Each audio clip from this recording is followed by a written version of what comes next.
সবাইকে শুভ নববর্ষের অনেক শুভেচ্ছা। ছোটদেরকে ভালোবাসা, বড়দেরকে প্রণাম। সবাই অনেক ভালো থাকো, সবার বাড়ির মানুষজন সবাই খুব ভালো থাকুক, আমি এটাই চাই। এই পৃথিবীতে সবাই ভালো থাকুক এই নববর্ষের দিনে। এই নববর্ষ থেকে শুরু করে যত দিন চলছে এই বছরটা সবার ভালো কাটুক, আমারও ভালো কাটুক, আমিও ভগবানের কাছে এটাই আশা করব। সবাই সাবধানে থাকো, সুস্থ থাকো, বাকি ভিডিও দেখতে থাকো, এনজয় করো। যদি ভালো লাগে অবশ্যই লাইক করো, আর ভুলে যেও না সাবস্ক্রাইব করতে, তো সাবস্ক্রাইব করে দিও। Hello guys, welcome to nomad stories. অনেক দিন বাদে, প্রায় সপ্তাহখানিক বাদে আবার ভিডিও আমি শ্যুট করছি। আজকেই শ্যুট করছি, আজকে আপলোড করব। তোমরা যে ভিডিওটা দেখবে সেটা আজকেই শ্যুট করা, মানে আজকে হচ্ছে 15 তারিখ, মানে 15 তারিখের ভিডিওই তোমরা 15 তারিখ দেখবে, আমি একটু বাদেই আপলোড করব। সো বিগত কদিন ধরে আমার এত শরীর খারাপ যায় যে আমি শ্যুট করার তো মানে ক্যামেরাটা ধরে যে নিয়ে আমি কথা বলবো ক্যামেরাটা ধরে, সেই অবস্থাতে আমি ছিলাম না। তোমরা অনেকেই কমেন্ট করছো, দাদা ভিডিও কবে আসবে, ভিডিও আসছে না, কবে ভিডিও দেবে, নতুন ব্লগ কবে আসছে না আসছে, সব কিছু তোমরা লিখেছো। তো ভিডিও না আসার কারণ একটাই, যে আমি প্রচণ্ড আমার শরীর খারাপ ছিল। আমাকে দেখেই তোমরা বুঝতে পারছো হয়তো যে শেভ করা নেই, একদম মানে যা তা অবস্থা হয়ে আছে, ক্লিন নই একদমই। তো যতটা ওই চুলটাকে সেট করা যায় চুলটাকে সেট করেছি, মানে যেটা ন্যাচারাল, যেটা বাস্তব, যেটা সত্যি সেটাই বলছি। তো গুড ইভিনিং সবাইকে, welcome to my channel nomad stories. ভিডিওটা এখান থেকে শুরু করছি, সবাই দেখতে থাকো ভিডিওটা। আজকের থেকে ভিডিও রোজ আসবে, সবাই আমার চ্যানেলটা সাবস্ক্রাইব করো যদি ভিডিও ভালো লাগে, এবং যদি তোমরা মনে করো যে হ্যাঁ ভিডিওটার সাথে আমার লাইফও কিছুটা এরকমই তোমরা রিলেট করতে পারছো, তাহলে অবশ্যই সাবস্ক্রাইব করো, লাইক করো, কমেন্টে জানিও কি করতে হবে, আরও কি করলে তোমাদের ভালো লাগবে, বা আর কি কি কি উন্নতি করতে পারলে ভিডিওর দিক থেকে তোমাদের ভালো লাগবে সেটাও দেখো। আর একটা সুখবর আছে, সেই সুখবরটা আমি অফার লেটারটা পেলে তোমাদেরকে আমি জানাবো, অবশ্যই জানাবো। সো স্টে টিউন, দেখতে থাকো ভিডিওটা। সেই আমার কমফর্ট প্লেস, আমার কমফর্ট জোন, সেখানে আছি। দেখতেই পাচ্ছ কাক ডাকছে, পাখি ডাকছে, সেই গাছপালা। তো তোমাদেরকে একটা ফ্যাক্ট বলি, যেহেতু ভিডিওটা আমি মানে কি বলবো, আমার ভিডিওটা সকাল থেকে শুরু করা উচিত ছিল, বাট সকালেও আমি করে উঠতে পারিনি বিভিন্ন কারণে। তো ভিডিওটা আমি দুপুর থেকেই শুরু করছি। তো দুপুরবেলা খাওয়া দাওয়া হয়ে গেছে, এখন বিকেল হয়ে গেছে প্রায়। তো বিকেলবেলা থেকেই ভিডিওটা করছি। তো বিকেল থেকে রাত পর্যন্ত যা হচ্ছে সেটা আমি তোমাদেরকে দেখাবো, এবং তোমাদের যা রিয়েলি যেটা হয়ে থাকে, যেটা আমার সাথে হয় বা আমি যেটা করে থাকি সেটাই দেখাবো। তো এই সানসেটের এই যে লিকটা আসছে, এই লাইট লিকটা খুব ভালো লাগছে। যাই হোক, তো একটা ফ্যাক্ট হচ্ছে, আমাদের ইলেকট্রিসিটি কানেকশন হচ্ছে WBSEDCL এর, ঠিক আছে। তো অনেক কনজিউমার আছে যারা বাড়িতে একটা ওয়ার্ড হিসেবে একটা, মানে কটা লাইট, কটা ফ্যান, কটা কি আছে, এই হিসেবে প্রথমে ফর্ম ফিল আপ করে জমা দিয়ে কানেকশন নিয়ে নেওয়ার পরে তারা কি করে, আস্তে আস্তে ইলেকট্রিক গ্যাজেটস বাড়ায়। লাইক একটা ফ্রিজের জায়গায় দুটো ফ্রিজ, মাইক্রোওয়েভ, ইন্ডাকশনস, কম্পিউটার, এসি, এগুলো করতে থাকে, এবং সেটা কোম্পানিকে জানায় না যে আমার বাড়িতে এত কিলোওয়াট ইউনিট বাড়ছে, ঠিক আছে। তো এটা আমাদের সাধারণ মানুষ হয়ে এটা করা উচিত যে আমাদের বাড়িতে যদি আমরা কোনো ইলেকট্রিক গ্যাজেট কিনি, তার তো একটা ওয়াট থাকে, সে তো একটা ইউনিট মানে ইউনিট একটা ইউজ করে। তো সেটা যদি আমরা সার্ভিস প্রোভাইডারকে না বলি, তাহলে সে সেই পাওয়ারটা সেই পার্টিকুলার মানে মিটারে বা যে চাইছে সে পাবে না। এবার তার ফলে কি হচ্ছে, ওই যে ইউনিটের পাওয়ারটা, সেই ইউনিটের পাওয়ারটা কি হচ্ছে, পুরো এলাকার যত মানে যত কানেকশনস আছে সেই তাদের ঘাড়ের উপরে চাপ পড়ছে, এবং ইলেকট্রিসিটি ফ্ল্যাকচুয়েট করছে, এবং বারবার মানে স্টেবিলাইজ কানেকশন নয়, আনস্টেবল কানেকশন। এবারে যেটা হয় আর কি, যদি মানে যিনি নিয়েছেন বা যিনি করেছেন তিনি যদি এটা সার্ভিস প্রোভাইডারকে জানিয়ে রাখতেন যে আমার ঘরে এরকম বেড়েছে, তাহলে কী হতো যে মেন লাইন থেকে কানেকশনটা আসছে সেটা এসে যে সব জায়গায় তো ডিস্ট্রিবিউট হচ্ছে, প্রত্যেকের সবার ঘরের একটা মিটার আছে, সেই মিটারে সেই জিনিসগুলো ডিস্ট্রিবিউট হয় একদম প্রপারলি। তো সেই চাপগুলো পড়ে যাচ্ছে কী হচ্ছে আদার কনজিউমারদের উপরে।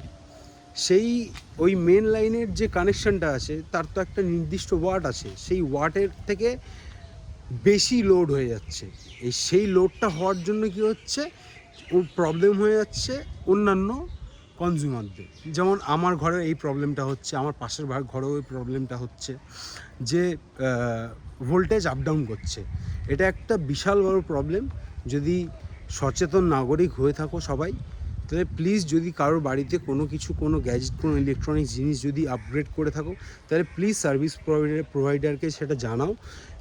একটা ছোট্ট একটা ফর্ম আছে আই গেস, সেই ফর্মটাকে ফিল আপ করে তোমার ওয়াটটা বাড়িয়ে নাও, তাহলে এই জিনিসটা আর হয় না। আর আমার ম্যাসিভ অ্যাক্সিডেন্ট হয়েছিল সবাই জানো, তো সেই ম্যাসিভ অ্যাক্সিডেন্টের ফলে আমার বাইকের কী অবস্থা হয়েছে সেটা একটু দেখাই সিনেম্যাটিকভাবে।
এই হচ্ছে অ্যাক্সিডেন্ট হওয়ার পরে আমার বাইকের এখন কন্ডিশন, সব ভেঙে ভুঙে একাকার।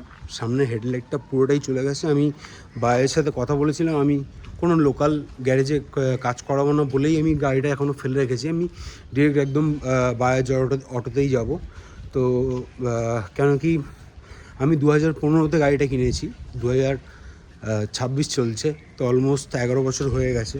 তো আমার মনে হয় যে লোকাল সার্ভিস যারা করে তাদেরকে না দিয়ে বাইকটা একবার বাজাজকে দিয়ে বলি যে এই কন্ডিশন, যা যা প্রবলেম আছে সেই প্রবলেমগুলোকে সলিউশন করে তা বার করে। আমি দেখলাম ভাইজার আর লাইটগুলো সবই ঠিক আছে, কানেকশানসগুলো প্রবলেম হচ্ছে।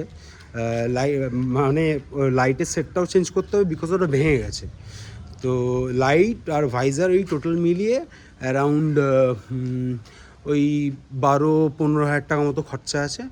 এছাড়া যা যা কাজ আছে, যা যা চেনের যদি প্রবলেম, ফ্রিয়ের প্রবলেম, কারণ আমি রিসেন্টলি গিয়ারের যে চেন থাকে, মানে গিয়ার বক্সের ভিতরে একটা চেন থাকে, সেই চেনটা আমি পাল্টেছি, বাজাজেরই জেনুইন পার্টস লাগিয়েছি, তো ওটা পাল্টেছি। ওটা আমার আশা করি প্রবলেম হবে না, কারণ ওটা একদম নিউ, তার জন্য আমার নয়েজও অনেক কমে গেছে। বাদ বাকি যা প্রবলেমস আছে আপনি ফিক্স করুন, করে আমাকে নতুন গাড়ি দিন, যেরকম আমি 2015-তে গাড়িটা কিনে নিয়ে এসেছিলাম। তারপরে এই গাড়ি নিয়ে আমি মোটর ব্লগিং করবো। মানে মোটর ব্লগিং মানে ওরকম তো নয় সান্দাকফু চলে গেলাম, শিলিগুড়ি চলে গেলাম, গ্যাংটক চলে গেলাম, ওরকম তো না। অ্যাটলিস্ট বেরিয়ে আশপাশটা ঘুরলাম, 1-2 কিলোমিটার ঘুরলাম, সেটা ভ্লগ করলাম। মানে সেটা আমার যেহেতু মাউন্ট লাগানো আছে, আমি সেটা ভিডিও করলাম, সেটা ভ্লগে অ্যাড করলাম। এই হচ্ছে কন্ডিশান। তা কত বড় লস হয়েছে বুঝতে পারছো? মানে বাইক তো গেছেই, উল্টে আমার এখানে চোট পেয়েছি। আমি এই দিক ফিরে শুতে পারি না, আমার লাগে, কাশতে গেলে লাগে, বেশি জোরে কথা বলতে গেলে লাগে, মানে ওইখানে পেন হয়, মানে এতটাই লেগেছে। আমি এক্সরে করিয়েছি, ডাক্তার দেখিয়েছি, সবই করেছি, ওষুধ খাচ্ছি, মেডিকেশনের মধ্যেই রয়েছি। তো যা শরীর খারাপ ছিল তার থেকে এখন অনেক বেটার আছি বলে আজকে এত ভালোভাবে তোমাদের সাথে কথা বলতে পারছি।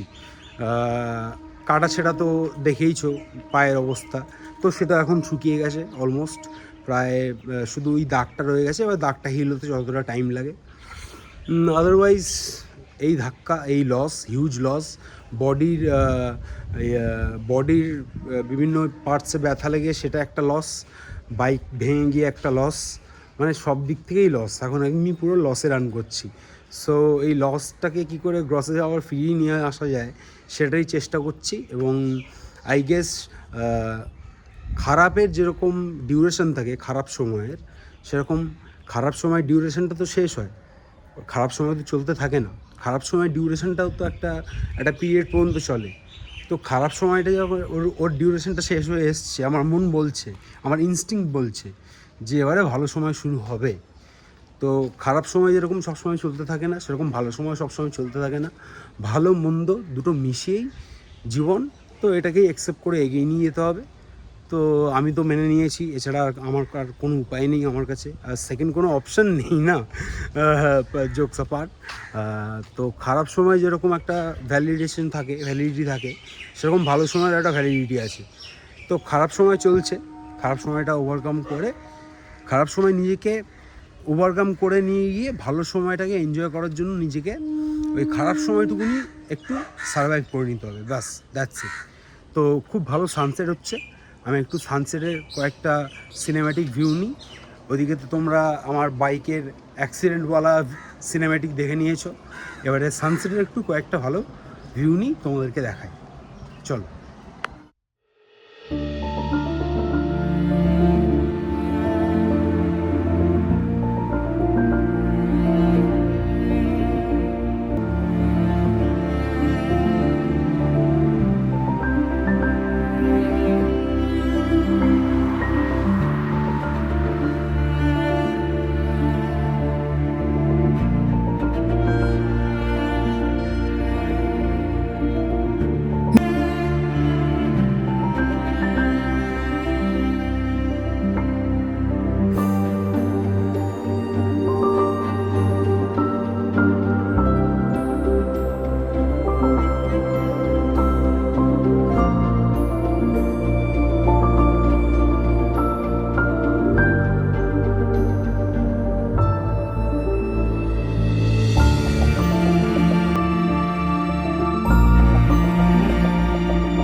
সামনে থেকে যতটা নেওয়া যায় আর কি। এখানে অত গাছপালা ছিল আগে, একটা টাইমে প্রচুর গাছপালা ছিল, যখন ওই গাছের ওই পাতাগুলোর লিক, মানে সানসেটের যে আলোটা এই গাছের পাতাগুলোর মধ্যে থেকে লিক হয়েছে আর লাইট লিক হয়ে বেরোতো, খুব ভালো লাগতো। এখন তো গাছ ফাছ অনেক কেটে দিয়েছে।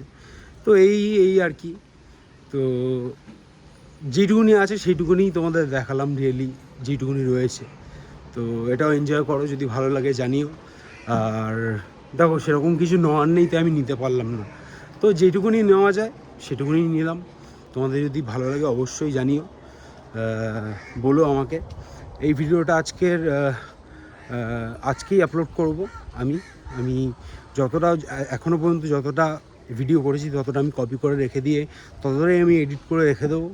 বাকি রাত্রিবেলা যেটুকুনি টাইম থাকে সেইটুকুনি টাইমেও বাকিটা আমি এডিট করে নেবো, করে নিয়ে আজকে 9টার মধ্যে চেষ্টা করব ভিডিও যাতে আপ হয়ে যায়। আজকের থেকে রোজ ব্লগ আসবে, কেননা শরীর মোটামুটি সুস্থ হয়ে এসছে, হাঁটতে চলতে পারছি, কথা বলতে পারছি।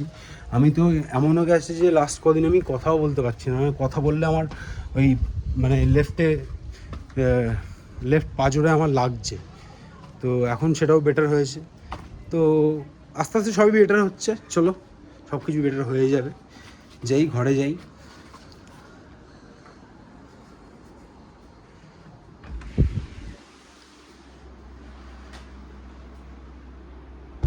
একটু প্র্যাকটিসে বসবো, প্র্যাকটিস করব, দেন চাটা খাবো, খেয়ে তারপর এডিটটা করবো। এখন একটু প্র্যাকটিস করব, দেন চা খাবো, চা খেয়ে যতক্ষণ আমি প্র্যাকটিস করবো ততক্ষণ আমি এই ভিডিও ক্লিপগুলোকে কপি করতে থাকবো। তাহলে আমার কাজটা কী হবে, ডিস্ট্রিবিউট হয়ে গেল, গুছিয়ে গেল। আমি দুদিকেই প্যারালালি মানে কাজের ফ্লোটা একই রইল, মানে চেঞ্জ হবে না আর কি। তো চলো, দেখা হচ্ছে আবার পরের কি করছি না করছি সেই ভিডিওতে। টাটা। এখন প্র্যাকটিস করলাম, তার মধ্যে আমার কপি অনেকক্ষণ আগেই ডান হয়ে গেছে, তো আমি তাও প্র্যাকটিস করছিলাম। এবারে যাই একটু ফ্রেশ হই, পুরো দেখছো ঘেমে টেমে একাকার হয়ে আসি। জামার টি শার্টটাও পাল্টাবো, পাল্টে একদম চায়ের কাপ নিয়ে দেখা হচ্ছে তোমাদের সাথে। চলো টাটা। চলে এসেছি, এত রিহার্সাল করলাম, এখন তো ফ্রেশ হয়ে চলে এসেছি। দেখতেই পাচ্ছ টি শার্টও চেঞ্জ হয়ে গেছে। তো নববর্ষে সবাই একসাথে অন্যান্য দিন আমি ওই ঘরে চা খাই, লাইট আলাদা থাকে, অ্যাম্বিয়েন্স আলাদা থাকে। আজকের লাইট অ্যাম্বিয়েন্স সবই আলাদা, একটু গ্রেন হতে পারে, অ্যাডজাস্ট করে নিও। তো আজকের নববর্ষ যেহেতু, তাই বাবা মা আমি সবাই বসে একসাথে চা খাচ্ছি আর গল্প করছি। তো চাটা খাই, চাটা খাওয়ার পরে এই যে আমার চা এসে গেছে, আর আমার বিস্কিটও চলে এসছে। তো চা বিস্কিটটা খাই, তারপরে এই ফাইলটা আবার কপি করব, কপি করে এডিটে বসবো, তখন দেখা হচ্ছে। তো ব্যাক টু সেম প্লেস। এসিটা চালাই, গরম লাগছে। তো অনেক জায়গায় তো কাজের জন্য ইন্টারভিউ দিয়েছিলাম। আজকে একটু আগে ওই সব কিছু ফ্রেশ ট্রেশ হওয়ার পরে আমার একটা সিভি রেডিই ছিল আর কি। তো ওই সিভিটা আমি দিই, এমনই একটা কোম্পানি, মানে ছোটোবেলার স্মৃতি অনেক কিছু জড়িয়ে রয়েছে সেই কোম্পানিটার সাথে। এবং ইভেন কি আপনারাও সেই কোম্পানির মানে আমাদের এজের যারা, তারা ছোটোবেলায় সেই কোম্পানির অনেক কিছু দেখেছে টিভিতে। তো সেই কোম্পানিতে সিভিটা দিই, সেই কোম্পানি থেকে এক্ষুনি ফোন আসে। তো ওনাদের রিকোয়ারমেন্ট হলে আমাকে কন্ট্যাক্ট করবে। এটা একটা খুব মানে নববর্ষে এর থেকে ভালো খবর আর কি হতে পারে আমার জন্য আপাতত। ওনাদের এন্ড থেকে কল করেছেন, জিজ্ঞেস করছেন আমার ব্যাপারে যে আমি কত দিনের এক্সপিরিয়েন্স আছে, কাজ কী আছে না আছে। তো সেটা একটা খুব ভালো খবর, ভালো লাগলো। তা ওনারা বললেন জবে মানে রিক্রুট জব মানে যখন রিকোয়ারমেন্ট হবে আমাকে রিক্রুট করে নেবেন। তো সিভিটা আমি পাঠিয়ে দিয়েছিলাম অনেকক্ষণ আগেই। তো দেখি, হোপ ফর দ্য বেস্ট, যেটা হবে সেটাতেই এগিয়ে যাব। লাইফ তো আর থেমে থাকবে না, life goes on, show must go on.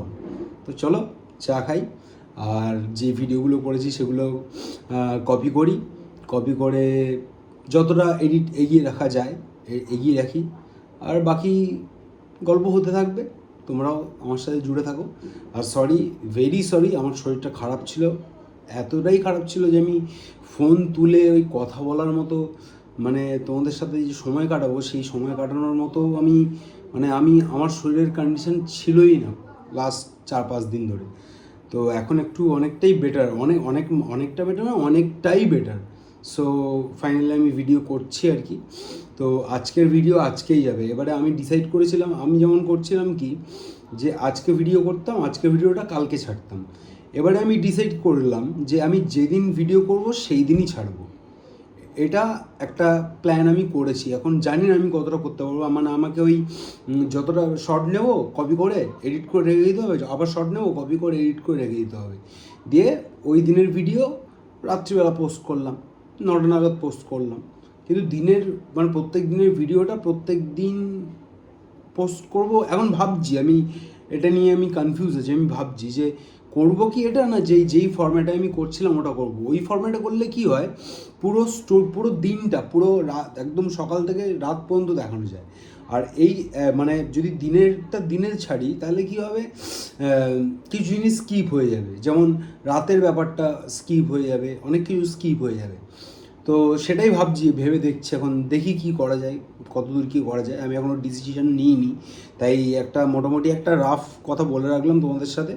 এবার তোমরা মতামত জানিও যে কোনটা করলে বেটার হয়। তো চলো আবার সেই সেম প্লেস, চা খাই। কতটা কি কপি করেছি সেগুলোকে প্রিমিয়ারে নিয়ে আসি, নিয়ে এসে এডিটটা এগিয়ে রাখি, যতটা পারি এগিয়ে রাখি। কেননা আবার ব্যাকগ্রাউন্ডে ওই সিনেম্যাটিকের জন্য মিউজিক লাগে, বা টুকটাক ফিন্ট্রো এগুলোর জন্য মিউজিক লাগেই। তো এইটার জন্য মিউজিক খোঁজাটাও একটা টাইম টেকিং ব্যাপার, কেন সব ওই একটা ধরলাম বসিয়ে দিলাম ওরকম তো ভালো লাগে না। আমার যেটা ভালো লাগে সেটা খুঁজতে গেলে টাইম লাগে বস, কিচ্ছু করার নেই। তো ওই টাইমটা দিতে হয় আমাকে, ওই টাইম দিয়ে খুঁজে বার করো, করে ওই মিউজিকটাকে ডাউনলোড করো, দেন আবার এখানে ইম্পোর্ট করো। সো এটা লং টার্ম প্রসেস। সো শুরু করি, চা খাই আর শুরু করি। আবার দেখা হচ্ছে, চলো টাটা। সিনটা হচ্ছে একটু কমপ্লিকেটেড কিন্তু বোঝাচ্ছি। আমার প্রথমে অ্যালায়েন্স ছিল, অ্যালায়েন্স ব্রডব্যান্ড। তো তার জন্য আমি একটা টিভি লিঙ্কের রাউটার কিনেছিলাম। তারপরে রাউটারটা যখন বিক্রি করতে, মানে এখন জিও ফাইবার ইউজ করি। তো জিও ফাইবার ইনস্টল করার পরে রাউটারটা আমার আর কোনো কাজে লাগে না। এবারে রাউটারটা এমন জায়গায় লাগানো আছে যাতে পুরো বাড়িটা কভার করে। এবারে কি হয়, এবারে আমার ল্যানের তারও করা আছে, কিন্তু ল্যানের তারটাকে ওই সাজিয়ে নিয়ে আসতে গেলে একটা দেখতে খারাপ লাগে। বা আমি পরবর্তীতে কালে যখন সেটা বিল্ড করব, এখন একটা ল্যাপটপে আমি কাজ চালাচ্ছি, তো পরবর্তীকালে যখন সেটা আমি একদম ঠিকঠাক করে সব কিছু করবো, তখন আমি লাইনই ইউজ করব, তখন ওয়াইফাই ইউজ করব না। তখন তারটাকে তখন আমি ঠিক কেসিং ফেসিং দিয়ে সুন্দর করে নিয়ে এসে কানেক্ট করে নেবো। এবারে আমি কি করলাম, আমি একটু মাথা ঘাটালাম যে রাউটারটা বিক্রিও হচ্ছে না, কিছু করছি না, কিন্তু পড়ে আছে। তাই কি করলাম, রাউটারটাকে অ্যাজ আ রেঞ্জ এক্সটেন্ডার হিসেবে ইউজ করছি। মানে জিও ফাইবার থেকে আমি ইন্টারনেটটা নিচ্ছি, নিয়ে ওই টিপি লিঙ্কে আমি সেই ইন্টারনেটটা ইউজ করছি, করে আর একটা SSID আমি বানাচ্ছি। মানে আমার ঘরে দুটো কানেকশন, মানে একটা সিঙ্গেল জিও ফাইবার লাগানো আছে, কিন্তু একটা আমার জিও ফাইবারটা বাড়ির আর একটা ফোন, টিভি, আমার ফোন, এগুলো ইউজ হচ্ছে। আর কম্পিউটারের জন্য আমি সেপারেটলি ওই টিপি লিঙ্কের যে রাউটারটা আছে, ওই রাউটারটাকে অ্যাজ আ রেঞ্জ এক্সটেন্ডার হিসেবে ব্যবহার করে ওইখান থেকে আমি কানেকশন নিচ্ছি, যাতে আমি স্পিডটা একটু বেটার পাই। তো এই রাউটারটাও জ্বলে গেল না, রাউটারটাও বেকার আনইউজড হয়ে থাকলো না, এবারে ইউজ হলো। তো এবারে কি হয়েছে, আমি একটু মানে পাকামি মেরে জিও ফাইবারের ইয়েতে গিয়ে আমি নামটা পাল্টে ফেলেছি। এবারে যেই নামটা পাল্টে ফেলেছি, অমনি টিপি লিঙ্ক থেকে গায়েব হয়ে গেছে আর কি। আমি যে মানে রেঞ্জ এক্সটেন্ডার যে সেটিংটা করা ছিল, ওটা গায়েব হয়ে গেছে। তো চলো এখন আবার রেঞ্জ এক্সটেন্ডারটাকে আবার করি। রিসেট করতে হবে, রিসেট করে টিপি লিঙ্কে কানেক্ট করে টিপি লিঙ্কের সাইটে ঢুকে ওইখান থেকে অনেক লং প্রসেস আমি করি। তোমরা এনজয় করো, তোমার তো এক চুটকিতে হয়ে যাবে, কিন্তু আমার করতে টাইম লাগবে। তোমাদের বাড়িতেও কি সেম প্রবলেম? জিও ফাইবার বা অন্য কোনো কানেকশন নিয়ে নিয়েছো, তোমার টিপি লিঙ্কের রাউটারটা বেকার পড়ে আছে, তাহলে সেটাকে তুমি রেঞ্জ এক্সটেন্ডার হিসেবে ব্যবহার করতে পারো। কি করবে, দেখবে রাউটারের পিছনে একটা বাটন থাকে, ওই বাটনটাকে প্রেস করে রাখবে কিছুক্ষণ। প্রেস করে রাখলে ওটা রিসেট হয়ে যাবে। রিসেট হয়ে যাওয়ার পরে ওটা কম্পিউটারে দেখাবে, টিপি লিঙ্ক যে নাম আছে সেই নাম দিয়ে দেখাবে। ওইটাকে কানেক্ট করবে, তখন পাসওয়ার্ড চাইবে। এবারে পাসওয়ার্ড দেখবে ওই টিপি লিঙ্কের যে রাউটারটা আছে, রাউটারের পিছনে পাসওয়ার্ড দেওয়া আছে, ওই পাসওয়ার্ডটা দিয়ে কানেক্ট করবে।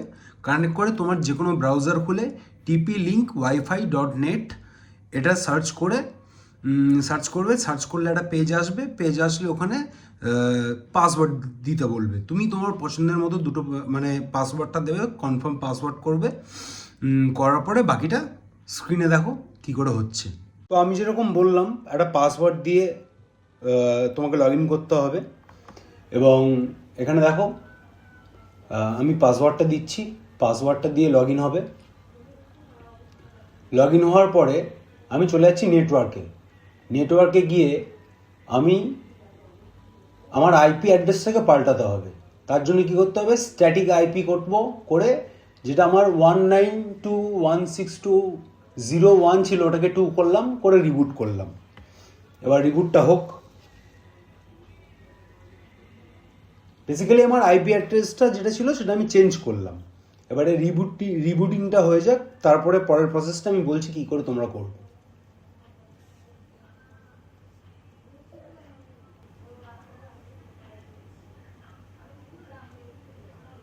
আমাদের এখানে রিবুটিং হয়ে গেল, আবার সেম জিনিস, সেম ফরম্যাট চলে এসেছে। এখানে তোমাকে সেই সেম পাসওয়ার্ড যেটা তুমি দিয়েছিলে লগ ইন করার সময়, ওই পাসওয়ার্ড দিয়ে আবার লগ ইন করবে। লগ ইন করলাম। এবার আমরা চলে যাব ওয়্যারলেসে গিয়ে এখানে দেখতে পাচ্ছ স্ক্যান করব। স্ক্যান করে তোমার যেই নেটওয়ার্ক, আমার যেমন অনিরুদ্ধ আছে, স্ক্যান করলাম, করে আমার যে পাসওয়ার্ডটা ওখানে দেওয়া আছে ওই পাসওয়ার্ডটা দিয়ে সেভ করলাম। তাতে কি হবে, আমার জিও ফাইবারের যে ইন্টারনেটটা সেটা টিপি লিঙ্ক সরাসরি ওর সাথে কানেক্ট হয়ে যাবে। এখানে সেভ হচ্ছে, দেখতে পাচ্ছ। এবারে বাই ডিফল্ট ওই জিও ফাইবারে আমার যা নাম আছে টিপি লিঙ্কও সেই নামটা নিয়ে নেয়। তো তোমাকে ওই নামটা পাল্টাতে হবে। সেটা কিভাবে পাল্টাবো সেটা আমি দেখিয়ে দিচ্ছি। সেভ হয়ে গেল, চলে গেল,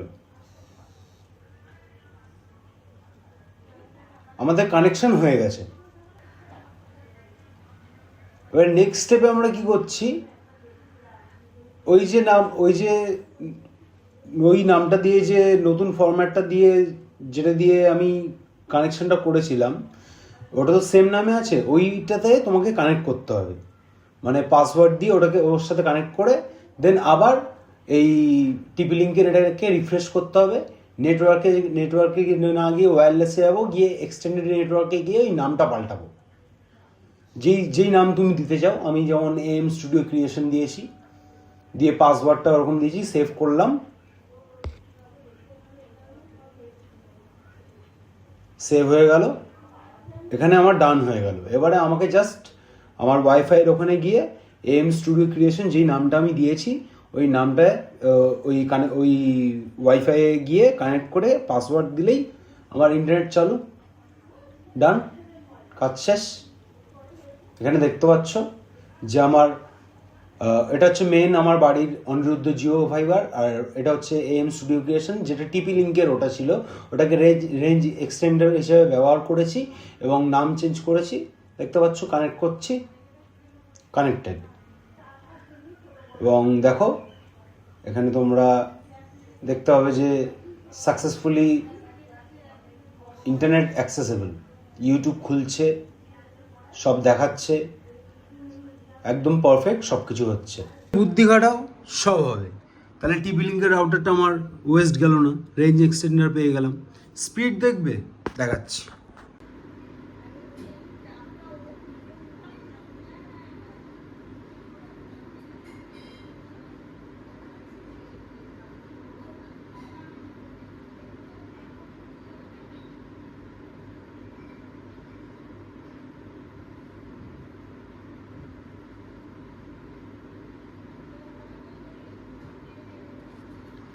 তাহলে দেখতেই পাচ্ছ এখানে তোমরা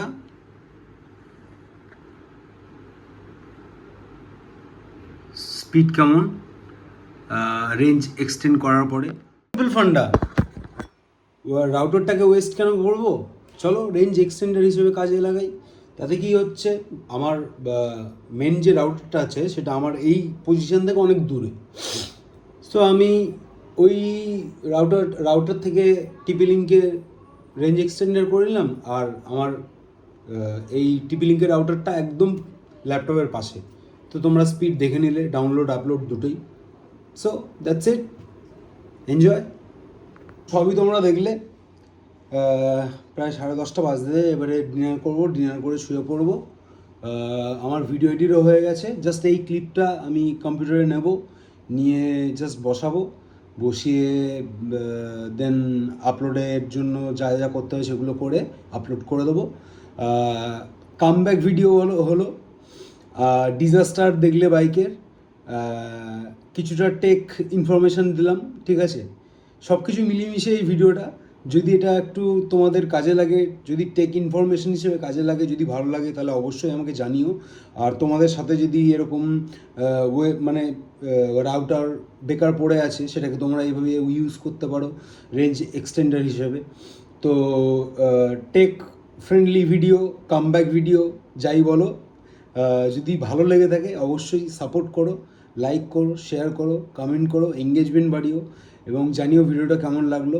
আরও কী কী করা যায় সেগুলোও জানিও, কী করে আরও বেটার ভিডিও বানানো যায়, আরও বেটার কী দেখতে চাও তোমরা সেগুলো আমাকে জানিও। তাহলে আজকের মতো টাটা, সবাই ভালো থেকো, সুস্থ থেকো, live your life, live your dreams, broom.